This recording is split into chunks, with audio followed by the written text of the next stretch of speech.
Welcome to my Catamaraft. It's a raft that I've been working on and off for the past several months, and a friend who's been working on it with me that entire time has been bullying me to make a tour video. I kept putting her off, and then this week the raft developers announced that Chapter 3 was dropping, and so it's now or never, because a bunch of things are about to change on the raft, for good or ill. We're gonna look at it at night because I spent a lot of time painting and hanging lights, and the colors look kind of desaturated and just generally washed out during the daytime for whatever reason. So you're getting a night tour. That's just the way it is. In this first hole, I have storage in the forge. Up here, I have 20 smelters lined up because I wanted to be able to smelt 20 of whatever at once, and I immediately missed a jump. Typical. Look, we all have our strengths and weaknesses. Anyway, I will just drop all my garbage in here, and then whenever I get the notion and have a bunch of wood lying around, I'll come and drop things in the smelters. I have all my craftable storage over here. You can see everything is color-coded and labeled, very satisfying. And then down in the next section, I have the rest of the craftables and then also tools. And to the other side, I have just way too many water tanks. You don't need that many water tanks. I don't know why I built so many. And on the opposite hole, on both sides actually, I have some extra space in the back for Chapter 3. This is all my fuel storage. I have throughout the boat fuel lines and water pipes running around. That's what's in that bulkhead there. This is, again, more storage. Got like some decorative items and then some things like armor, hats. I'm very excited about the hat mouse update in Chapter 3. Can I get hats for days? That's just my biofuel refineries, battery chargers. I don't need that many. I don't know why I made that many. I have more upstairs. This is the engine room. I think we'll come back to it in a minute. Here's the galley. So there I left space for the promised juice maker that I'm so stoked about. Finally gonna have a useful recipe for all that fruit, hopefully. I've got 5 grills, 5 cooking stations, so you can just like line things up assembly style. Got all my raw food here. Got some extra boxes for stuff. I mean, am I ever going to have 80 stacks of red berries? No. But, you know, symmetry is nice. So there's just 4 boxes for everything. Here's the bridge. I don't really drive from here usually, but because there's kind of buildings in the way, but it's good to have like multiple controls, especially because we don't have anchor controls yet. Being able to run back down into the engine room and drop the anchor, turn things off. But as we'll see in a second, I've got a crow's nest that is just like way more useful because you can see in all directions, and so this is usually I'll just like, if I'm sailing around, hang out up here, fish from up here because fishing doesn't have any collision set, so you can fish for literally anywhere on the boat.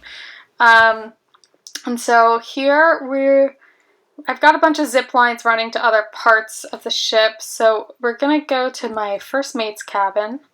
I built the structure, and then she mostly decorated it herself, and then I came in and did like a little more decorating just because. This is just like hangout spot on top of her little cabin. Downstairs it's very like log cabin themed. Kind of a lumberjack vibe. She's got a very creepy cat wall to haunt her nightmares, I guess.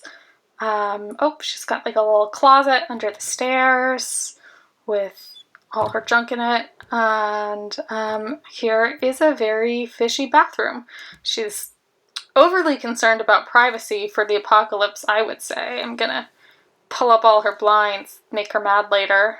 Also gonna use her bathtub because she can't stop me right now.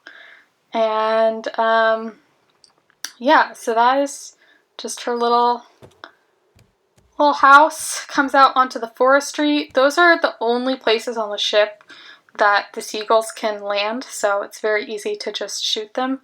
This is my tree farm. It's not hooked up to sprinklers because I never use it. But I could if I wanted to. Here is the barn. I can't wait to get horizontal beams in chapter 3. The first thing I'm going to do is frame out all these windows properly. Although I don't think we're getting diagonal beams, but I really, really would love to have some diagonal beams. Here's just where all my animals hang out. I'm still missing that pink chicken. It's currently my white whale.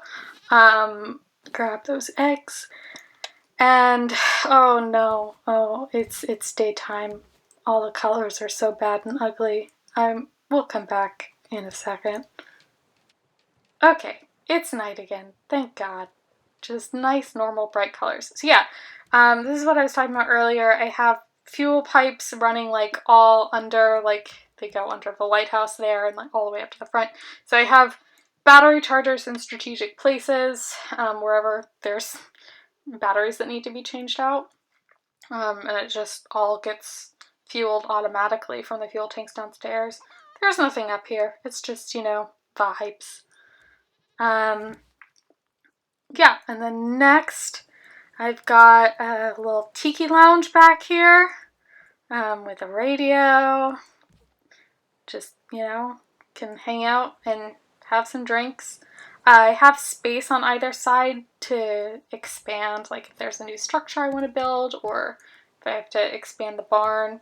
I really, in like any other video game circumstance, I would love if they added more animals, but if they add more animals to chapter 3, I will have to reconfigure the barn and I will be very sad. Okay, this is my pride and joy, is my Seagull-proof greenhouse. It may all break if they've changed the seagull mechanics in this game, but as of right now, seagulls cannot get to any of the crops. And the way I did that is these are all doors, and if you technically, like, seagulls can still get in through like an open door if the crop plots are close enough, but the only one I ever had any issues with is this one, and I just moved that plot like a nanometer further away from the door, and I haven't had any issues with it since. So yeah, it's just this totally open greenhouse, and the seagulls can't get to any of the crops, which is deeply satisfying. I think there's room for 27 small crops and 38 medium ones, so it's very convenient for all the fruit I don't use in cooking. Upstairs, just more potted plants. I think it was probably around my 3rd trip to Tangaroa expressly for purchasing potted plants that I realized there would never be enough potted plants on this raft.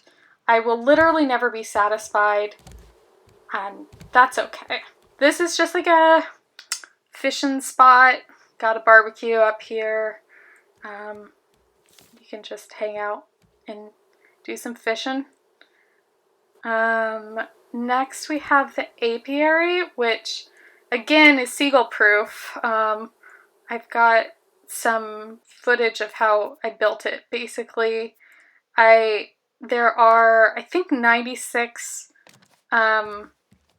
flowers like built into all these little planters. I used some shoes, I used some small planter boxes, and then I just enclosed the whole thing. So now all the honey is sort of maxed out. The one thing is you can accidentally harvest flowers through walls, so you just have to be careful about that. This is my house. Take off your shoes. I don't want your dirty shoes in the house. That's just like where I keep my extra junk that I'm not currently using. And this is my living and dining room. Just got nice, cool hangout. have some cassettes. Oh, I think we're going to go to the bathroom before we go to the bedroom. Here is my latrine. I can sit on the toilet and stare down my first mate's bathroom, which is probably why she has her blinds drawn. And here's my own little bathtub suite. And I don't know, it's just a good place to relax in, after a long day in the apocalypse. And then I have just a little sleeping loft. It's not very exciting. I gotta figure out how to decorate it better. I have little balconies off here, but they're not that interesting. This is my office. Got a nice background for the Zoom in case, I guess, we get teleconferencing in Chapter 3. I don't know why I made this office, besides that it looks nice. And this room, just don't even worry about what happens in this room. It's just a totally normal place to sit and nothing sinister happens. Yeah.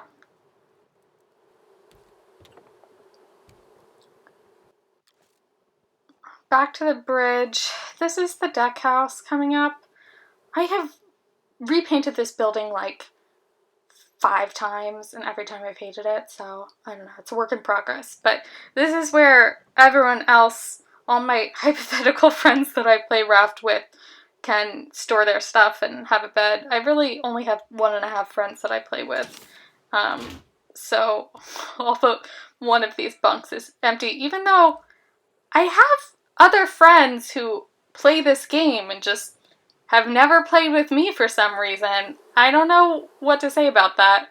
Off here, there's just like another little sitting area. And yeah, that's about it for the deck house. Back through the other side, we'll come to the Lighthouse, which is pretty dope. Oh, well, first, here is where people can grab snacks, because one of my 2 friends that I play with once ate a stack of raw potatoes in front of me. I mean, I just spend all this time making delicious food for everyone on the raft, and then he just went to the seed potato box and ate a stack of raw potatoes. So upsetting. So anyway, this is the first floor of the research library.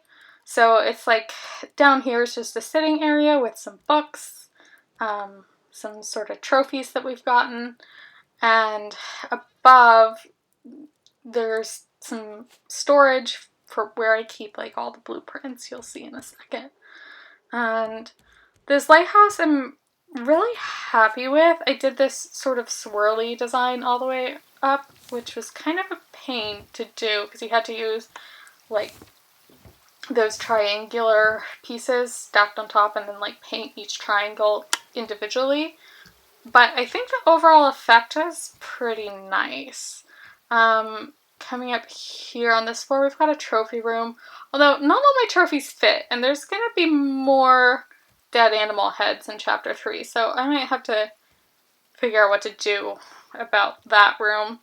This is the art gallery. Unfortunately, it's like raining and yeah, okay, it's night again. It's better now. So I love this art gallery. It's 3 stories tall and it has these sort of like overlooks. I'm still missing one of the developer paintings and I'm very sad about it. But yeah, just a nice place to play piano and contemplate art. And then finally, oh well, this is just another view of that. But finally, we have the reading room, which just has very big Stede Bonnet energy. Just lots of books, nice place to sit. More potted plants, but again, never enough potted plants.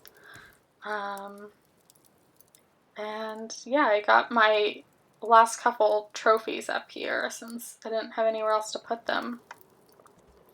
My one complaint about the lighthouse is that because of the way lighting dynamics work in this game, it's not, like you can see, it's really bright up here because of all the fireplaces, the string lights and everything, but then you get like 30 yards away, it's just completely dark again. So that makes me a little sad, but it's okay. It's still a very good lighthouse.